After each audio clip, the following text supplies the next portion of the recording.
Hello, my friends. I am Surrender of 21 MAS department. Here, going to present an exciting topic about cybersecurity. My topic name is Defending the Digital Domain, Safeguarding Against Cyber Threats and Breaches for my subject of Information System and Security. Let's go into introduction.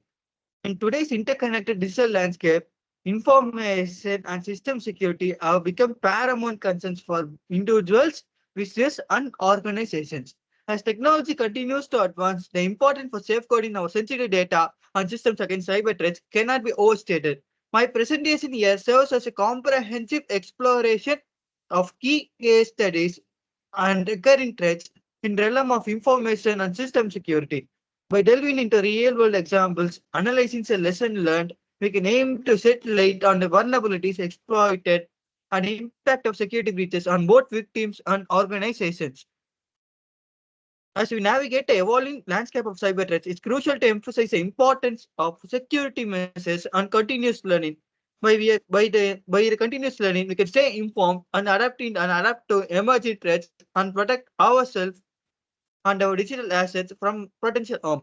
Throughout this presentation, I will delve into the best practices and prevention strategies that are designed to mitigate the risk of security incidents from email phishing to cloud security.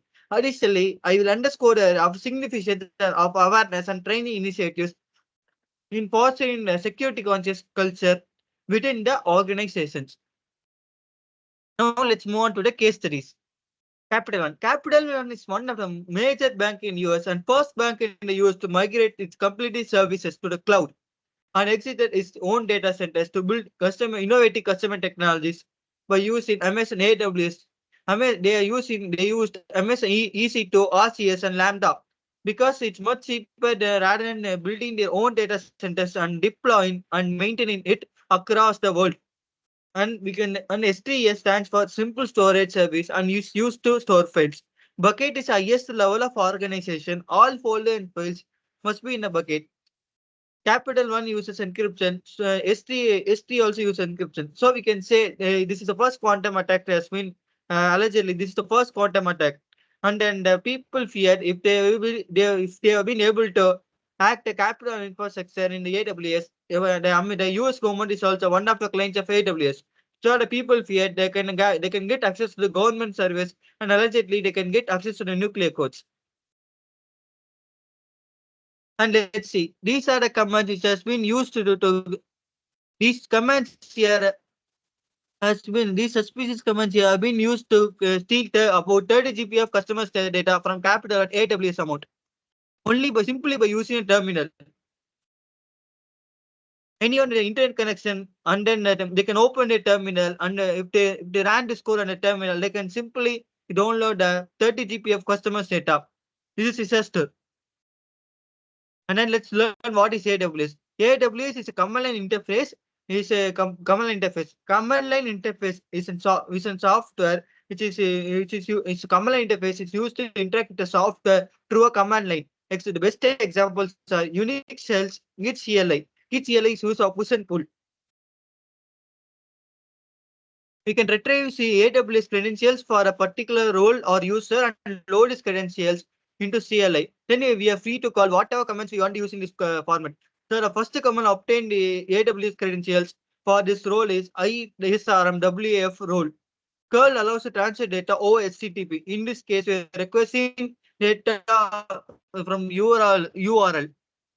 Here in this slide, you can see we are requesting data over HTTP by using the curl. Let's move on to these three tokens here are what these three tokens here are what used to store about 30 GB of customer data. AWS uses for these three tokens are the ones AWS uses for authentication command. Number two, simply list every S3 bucket in the account. Here, number two. Every S3 thing in an account, and then the third command downloads the content of any bucket by the prior command first. In the first we can see in the first command there is an IP address. See here, there has been public this has been a public IP address. The interesting bucket call. The interesting part is was command which obtained a credential. The hacker was curling the public IP address. This plus the role name allowed engineers to narrow down to a particular server that has been running in the AWS, which served the public internet traffic. Upon locating the resources, they revoked all the active usage of this role and they shut down the server account. But they shut down the server account without knowing the harm it has been caused already. Harm has been already caused. And our AWS here provides as we use this CrowdTrail, which is an inescapable breadcrumb of a trail of all cloud usage. By tracing the trail, engineers found that there wasn't any ongoing suspicious activities. The malicious commands only ran from a period of time between March 12 and April 21st, when various IP addresses coming from Tor exit nodes and iPredator and VPN service and downloaded about 30 GB of customer data containing 100 million credit card applications, about approximately 1,20,000 social security numbers and 77,000 account numbers. This revelation of breach sparked a fierce debate from between code enthusiasts and the optimists. They say people say the cloud isn't suitable for sensitive works like this, and the cloud enthusiasts argue as long as we are connected to the internet, we should adapt to the risk. But we should agree to a cloud enthusiast. The security and then the responsibility lies between the people. People should adapt to the risk and mitigate and then continuously evolve and adapt to the emerging threats. And you can see now nearly 2 decades have been no breaches in AWS. And then the and then you can see the shared responsibility model of of Amazon here, Amazon and the customer here. And an attack here caused by hackers is SSRF, which means server-side reverse forgery. This is a kind of attack has been caused. It is first of in 2020. It's the first of its kind. So the engineers have been seeing this new type of attack.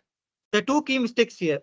First, the website where we talked about this before has been open to internet and was susceptible to server-side forgery. This is an exploit where a private network resources have been accessed to a request sent to a public server in the same private network.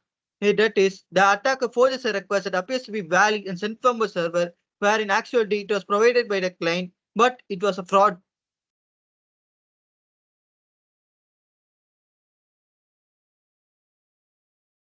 Cloud providers are AWS, Google Cloud Provider Services, and Azure all provide metadata data service for the cloud instances to retrieve useful information like which region the cloud instance is located or which security group it's using. The metadata also include AWS role attached to the instance.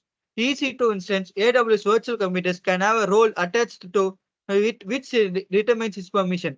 If you had a computer application, if you had an application running on EC2, say if it needs any if it needed to download something from SD, we have to attach the role with correct permissions. The instance will periodically call the metadata service to retrieve these credentials for this role and use them and use them to make authorized calls to S3. In this speak, we can see here we should make here authorized calls with correct permission so that S3 so that we can make authorized calls to S3.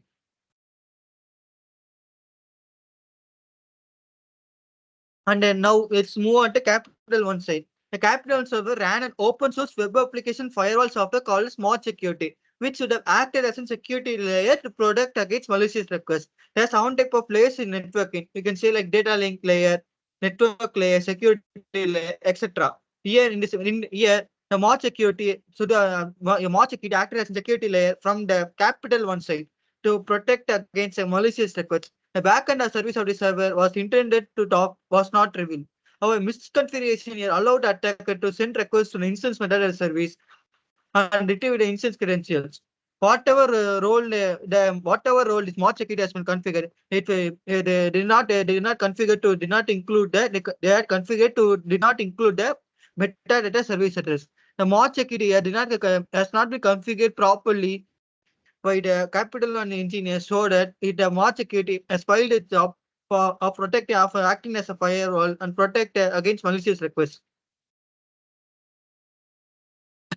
Nowadays, this metadata threat has been well studied and pretty much non-existent. But in 2020, this kind of attack is new. So we can assume that so we can assume the hacker has already knew and assume whatever role this EC instance was used in, which means we can safely assume this may be one of the Amazon AWS employees. The second mistake. The second mistake on the cloud side is very classic and predictable. The role was extremely permissive. The data read permission for S3 was for every S3 bucket as well as ton of permissions to decrypt everything. Here, here in this code we can see here there have been ton of permissions here. This code and then in IAM you can see here. If you open this one, we can it will show this code. This code is the one which is this code is vulnerable, and this long code cost to give excessively over permissions and to decrypt everything, which allowed hackers to turn off S3 data in a plain text. However, this role unfortunately did not leave approach name. And here this is the one, and here and the capital security has been here we can clearly see the capital security was used in here. Not this slide.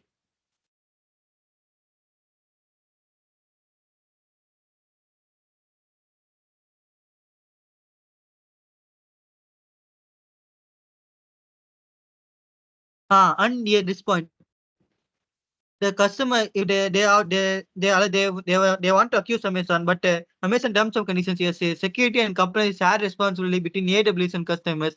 This shared model here can help customers operation board as AWS host operates on system and virtualization down to physical security of the facilities, which indirectly says customers should consider they indirectly say they are not responsible for this, and then they say customers should be very responsible on depending on service use. This integration service in the IT environment may cause the vulnerabilities. So they literally said they are not responsible for anything, and they moved on and they said the capital one was on the fault. It's not completely wrong, but AWS said the permissions have been given excessively. So and then the decryption function because of this code. So this may be also a reason why the AWS has been hacked and then information and the data has been leaked.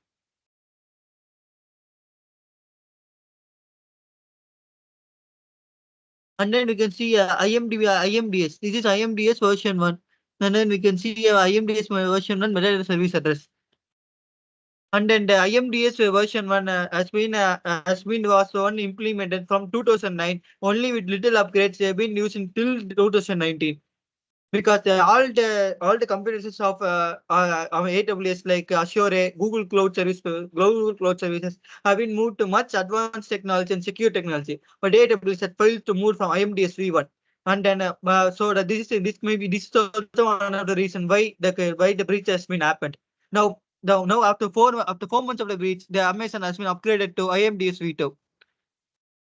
If IMDS V2 had been existed at the time of attack, it would have been prevented attack. First reason is it requires an HTTP put to initiate a session, which is not supported by most reverse proxies or WAF. Here we can see here reverse proxy happened here. So this most reverse proxies won't work if HTTP put has been used. So only can authorized persons from the capital answer could have been able to access it. So this hack should have been prevented. And secondly, it blocks X forward for it there, which most reverse proxies will add. And lastly, the response time has been set to 1. We can argue like capital one could have been done better. RTFM and configure the firewall correctly. Actually, the SSRF from Amazon side wasn't the only root issue here. Bugs are inevitable, but we can see the multiple level of security blunders from both Amazon side and then the capital on AWS side. This was been destined to fail here because there have been multiple level of security blunders on both the sides. Most obviously, they should have been given a least administrative privilege, but we can see here they have given ton of excessive privileges which caused this attack. And then this goes when the and then a class action lawsuit has been filed on Capital One, and then they have to settle a $190 million fine. And then the attacker was actually a former Amazon AWS employee. She has been not given any jail time, and then the GitHub was blamed for everything, which is like blaming the car blaming the car because you didn't brake, and then you can blaming the company because saying it doesn't have automatic brake, so I didn't brake. This entire thing was not fault of GitHub, but GitHub was being blamed. And the VPN and the Tor will not share its customers' clients data. So the police have been somehow they researched the forums, and then they find about this lady who has been boasting about this attack, and then they raided her house and then find evidence and then they arrested her. And let's move on to phishing attack. Phishing attack have been done for ransom and other ill motives. And then we can see the most recent type and most successful type of phishing attack is malware laden emails. These type of phishing attacks may contain attachments or links that are clicked or open, download malware onto victim's device. Common types of malware distributed via phishing emails include ransomware, trojans, keylogger, spyware, which can compromise the security and privacy of the victim device and data. This type of phishing have high success rate. Here we can say email phishing stand out as a pervasive dance. Attackers utilize the disguised file attachments to bypass security measures and trick users into compromising the systems. Here let's see. I ran a CXC file, but the Word document will open here. What if I do in the reverse? I can send someone a Word document by altering the file extension by CNF by doc.exe. The people here will be opening the file, assuming it's a harmless Word file. If after I'm opening it, exe command will run the malicious commands on the background, which will finally will run a set of malicious commands and give backdoor to the victim's computer. Now I can see everything and I can see the processes and apps and the things the victim has been doing in the computer, and I can set the backdoor of the computer and I exert ransom from the victim. And we can and the second type of attack here is they are embedding malicious code within the images. Cyber criminals receive recipients into open harmful attachment coupled with how to say in nowadays the email filtering has been occurred. Even the Google, if you receive a mail or picture from unwanted if you receive mail or pictures from the users unknown, it will say like it will give a security warning saying only open if the person is known to you. Coupled with robust email filtering and user education is essential for thwarting this for the sophisticated phishing attacks and safeguarding against digital intrusion. You can see here by using image they can use in the stenography techniques. Here the hackers use stenography to hide messages or files within other files to embed a malicious code within the images by subtly altering the pixels or color values in the image. The attackers can encode malicious payloads in a way that is imperceptible to the human eye. Metadata exploitation. Here, images contains metadata which includes like GPS, date of time, capture, etc. The cyber criminals can exploit these vulnerabilities in image processing software, web browser, and manipulate this metadata and embed a malicious scripts or code within this image. Even just a simple image is enough to attack the victim's computer. So what we can do for this preventing this? We should adopt the best practices. For example, email we should learn about the importance of email filtering and authentication, and then we should train our employees on based on the recognition phishing attacks, and then by the endpoint security we should implement an antivirus and anti-malware solution to prevent these type of attacks, and we should regularly promote our employees regularly update the system and patches. And in case of cloud security, we should be using security cloud infrastructure and configuration, like monitoring or login for suspicious activities. How to say if someone from China has been using your systems, but the company is based on UK, we can very well safe to say we can very well safe to say the hacker has been accessing the instance from China and then for the UK company. So we can shut down this instance so that we can prevent this attack. And then we're going to learn about the next topic, the importance of educating staff on security practices. The human element. The human element are often the weakest link in cyber security defenses, as cyber attackers often exploit human vulnerabilities to the tactics of phishing or social engineering. Even in the case of swim swapping, how to say, in the case of swim swapping, the social engineering has been used here, and then they have been they've been fraudly saying that they are the customer and then they want to swap their SIMs because they lost their SIM. But they aren't a real customer. The company with a bit of social engineering, they have been able to fool the customer service and then they can swap the SIM and then they getting the customer's phone number. What if they have to can do if they get the customer's phone number? They can use cash based apps like OTP based apps like Cash App and then many banking services uses OTP. So this Cash App can we can transfer the money from the bank account to their own account, which means they can financially extort money from the victims. And then the latest scam here is you can say in China, in Hong Kong, a $25 million scam has been happened by using a deep fake. Here, in the client here, the employee has been working for UK based company. He received a Trojan mail saying to send $25 million. Of course, he didn't believe it. But after a few minutes, he received a video call from his CFO and other authorities. He saw their exact face and their voice. So he was been convinced that it was a CFO indeed, and then he sent the $25 million to the account. But actually, it wasn't a CFO. It was a deep fake video call. He has been cheated, and $25 million has been transferred to the to the hacker's account. Oh, to prevent this type of attacks, we can embed digital signature for every deepfakes have been created with IP address of the user so that we can prevent this attack and track the attack if it has been happened. Now move on into the importance of educating start fund cyber security practice. Human element is often the weakest point here. The hackers often exploit human vulnerabilities to like phishing or social engineering. Even AWS attack, the woman who caused the hack can be also called as man in the middle attack. She was the one who acted as a middle, and then she was acted in the middle for a former AWS employee acted in the middle, and then the configured attack and leaked millions of customers data. Human element is always the most vulnerable one and weakest link. And we can see that we should provide a risk awareness. We should emphasize the critical role that every employee plays in safeguarding sensitive data and systems. We should help the staff understand the potential consequences of security incidents, including financial losses, reputation damage of the company, and legal liabilities. You can see that Capital One has got a $190 million fine. And a culture shift, we should how to say for it foster a cybersecurity awareness and accountability within the organization. We should encourage employees to prioritize security in their day-to-day activities and to report any suspicious or unusual incidents promptly, so that we can take the measures and then we can prevent some malicious attacks on the system. And then we can move on to the next point, the conducting regular training sessions and awareness programs. We should tailor the training program and we should customize based on the different departments or roles within the organization.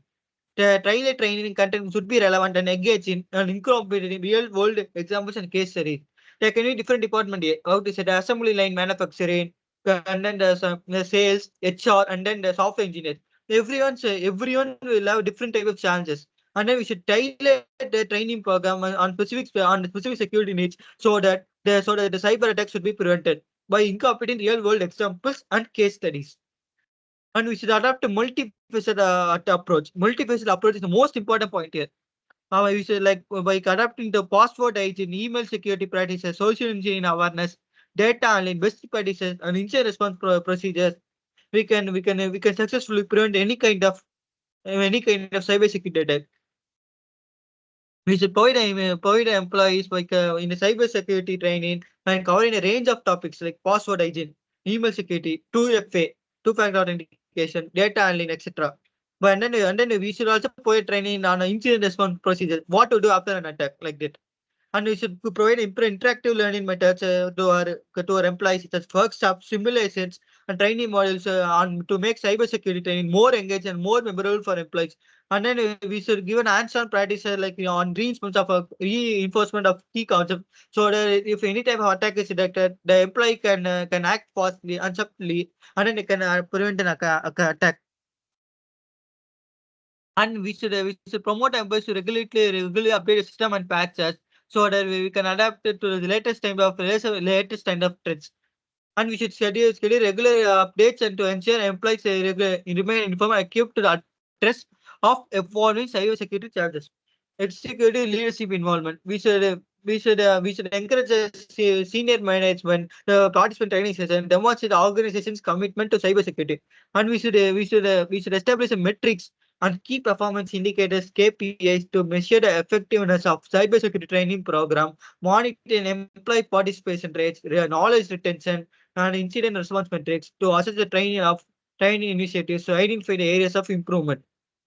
You can say like in knowledge management systems, we can record the previous employees' experiences, and then we can act as a knowledge so that the existing employees can learn from it, and then they can build systems so that to prevent an hacking attack successfully.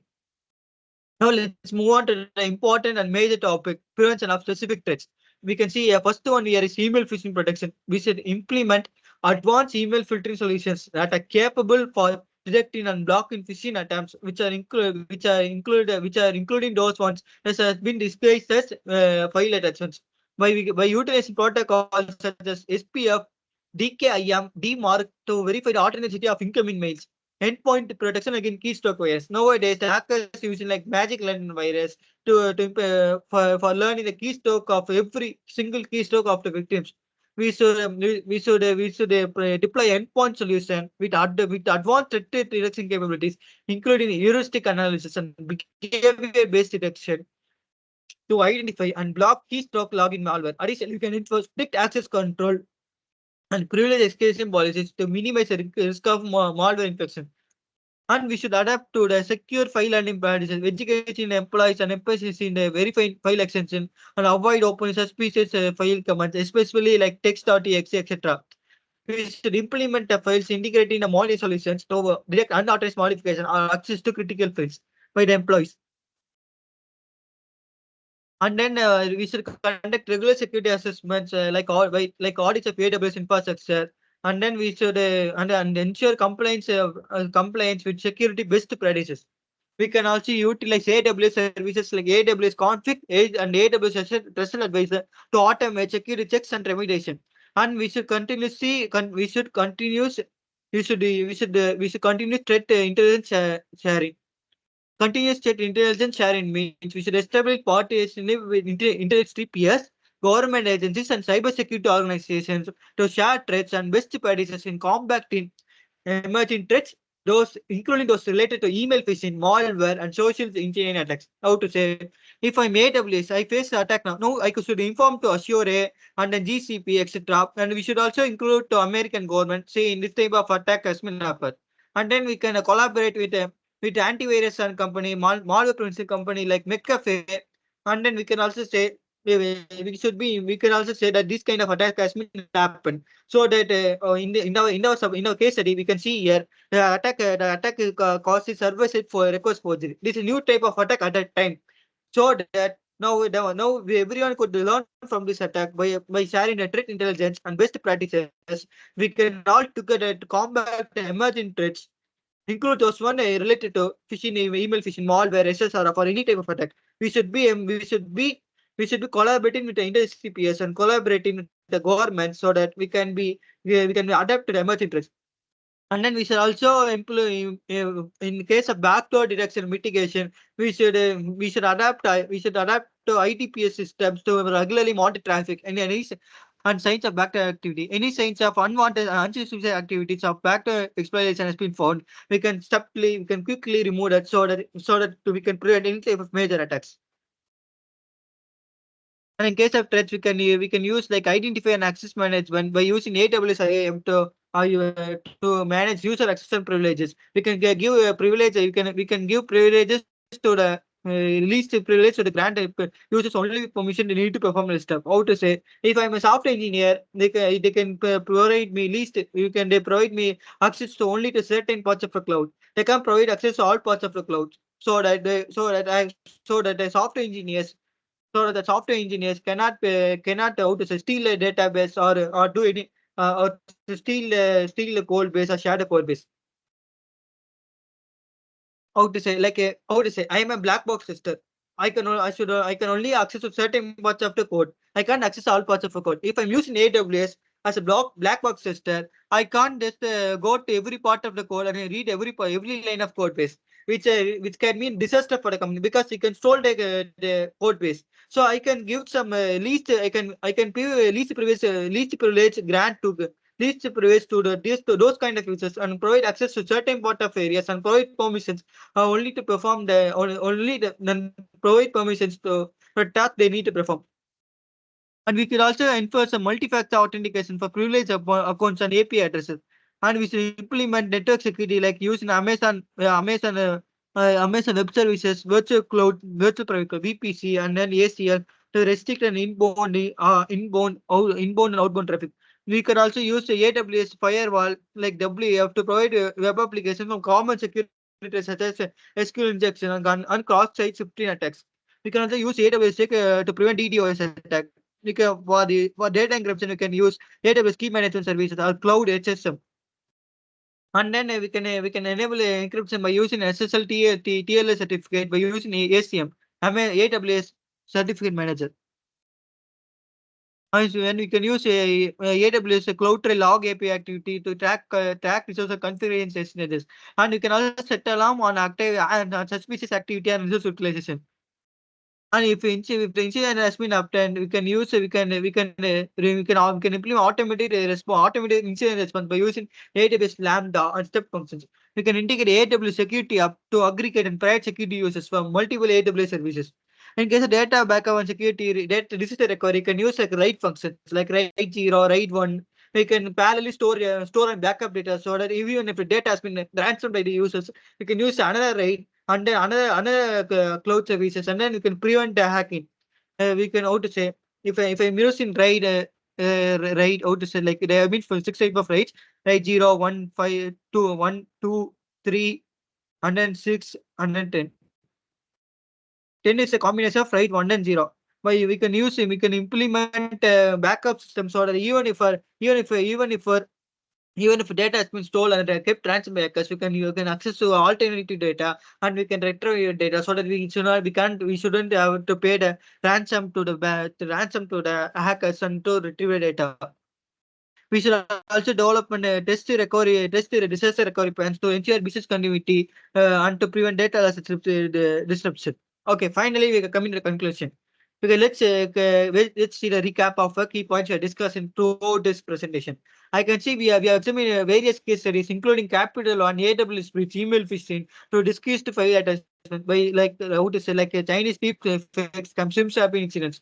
Throughout these examples, we have underscored the pervasiveness of cyber threats and the significant impacts they can have on individuals, organizations, and society as a whole. Additionally, we have identified common vulnerabilities exploited by cyber attackers, highlighting the importance of proactive security measures to mitigate risk. On emphasizing the importance of proactive measures, which cannot be overstated, by implementing robust security controls and conducting regular risk assessments, staying informed about emerging threats, organizations can fortify defenses and mitigate the risk of cyber attacks. Proactive measures such as access control, encryption, intrusion detection are essential components for comprehensive security and strategy. How to say like before 10 years. Encouragement of continuous learning and adaptation. Before 10 years, they used in only one factor identification. Now they use a two-factor authentication. Why two-factor authentication important? In my case here, my data has been breached in 3 places here. In BigBasket, Canva, and MangaDex. Here we can see my data for email, IP addresses, my name, my password, phone number, even physical address has been compromised. This is the sole reason the BigBasket here you previously used one-factor authentication. This is the sole reason why the customers have been forced to use two-factor authentication. In Gmail, you can see here in Gmail, two-factor authentication has been used. If someone tried access to our email, we can see in the phone, we can get a notification of OTP. If the person is unknown, we can just simply say this is not me, and then we can block their attempt, and we can change the password. And we should encourage we should evolving cyber threats. Continuous learning, adaptation are paramount and essential for organization individuals. Which are like to stay ahead of latest cybersecurity trends, internet intelligence, and best practices. By forcing the continuous learning and culture within the organization adaptation, we can effectively respond to emerging threats and center our resilience against cyber attacks. As we navigate the complex and ever-changing landscape of cybersecurity, let us Let us remain vigilant, proactive, and committed to safeguard and sensitive data and systems. Together, to collective efforts and ongoing interaction to cybersecurity best practices, we can better protect ourselves and digital assets from the pervasive threat of cyber crime. Thank you.